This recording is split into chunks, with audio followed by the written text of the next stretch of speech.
অবশ্যই সরকারকে সময় দিতে হবে, কিন্তু এই সময়টা যদি সরকার এই দখল, দমন, পীড়ন, গুন্ডামি দিয়ে অতিবাহিত করে তাহলে তো সময় দেওয়া যাবে না। সময় দেওয়া যাবে যখন দেখবো যে কনস্ট্রাকটিভ কাজ হচ্ছে, যখন দেখবে সরকার সিরিয়াসলি আন্তরিক। এই জায়গায় আরেকটা বিষয় আমি প্রতিবাদ করতেই হবে। সায়ন্ত ভাই যেটা বললেন যে শেখ হাসিনার এক কথায় কেন উত্তেজিত হয়ে গেছিল। শেখ হাসিনা কে?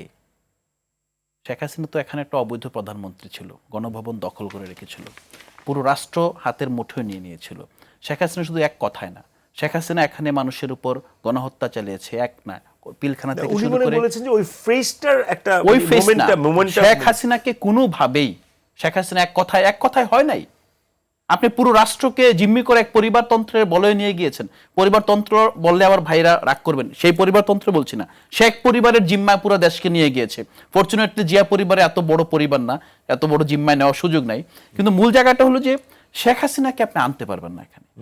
শেখ হাসিনা প্রধানমন্ত্রীর জায়গায় বসে যে জনগণকে তুচ্ছ তাচ্ছিল্য করা, সেইটা আর একজন বিরোধী দলের নেতা অথবা একজন বিরোধী দলের ইভেন সংসদেও না ধরেন, কর্মী ধরেন, নেতা বলেন, তার বক্তব্য তো আপনি এক কাতারে নিতে পারেন না। সেইভাবে হিসাব করলে আপনার গত সংসদে, যে সংসদে বিএনপি ছিল, বিএনপির এমপি তো সংসদে বসে আপনার কোট আনকোট, আমিও মনে আছে আপনার হেলাল হাফিজের কবিতা, গ্রামের পোলাচুত মারানি গাইল দিতে জানি, বলেছে না? কবিতা নসিরউদ্দিনের বক্তব্য কবিতা মনে হয় না? কবিতার মতোই তো বলছেন উনি, বক্তব্য কবিতা না। না, আপনি বক্তব্য লেখা কবিতা,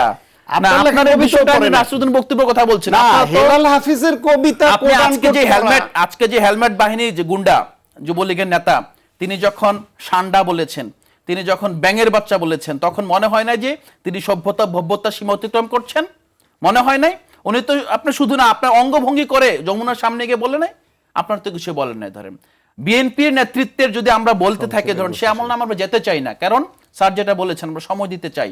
আপনারা 18 মাসে 1 কোটি কর্মসংস্থান করবেন, এখন আপনার অর্থ উপদেষ্টা বলছে আপনার 5 বছরে 1 কোটি কর্মসংস্থান করবে।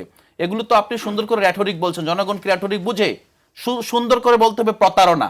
আপনি 31 দফা দিয়েছেন, আপনি এক এক করে এই পর্যন্ত 9টা দফা তারা বার্তায় ঘটেছে, বলবো তো আমরা অক্ষর অক্ষর সব পালন করবে। আপনি তো আপনার প্রতিশ্রুতি রাখতে পারছেন না।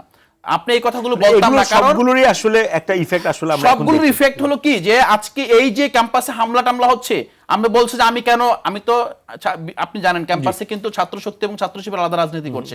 জাতীয় রাজনীতিতে জোট থাকলে ক্যাম্পাসে কিন্তু জোট নাই, আপনারা জানেন। ধরেন এখানে জোট থাকলে তো আপনার এই যে জাকসুতে সবগুলো জায়গায় ছাত্র শক্তি আপনার অনেক জায়গায় আপনার হিস্সা নিতে পারতো, সেই জায়গা না। বিষয়টা হলো যে আজকে যে ঘটনা ঘটিয়েছে বিএনপি এবং বিএনপির যে অঙ্গ সংগঠন, বিএনপির যে গুন্ডামি ঘটেছে, এটার পর যদি বিএনপি মনে করে তাকে সময় দিতে হবে, নতুন রাজনৈতিক সংস্কৃতি ফিরিয়ে আনার জন্য আমাদের নেতৃত্ব দিতে হবে, বিএনপি বোকার সঙ্গে বসবাস করছে।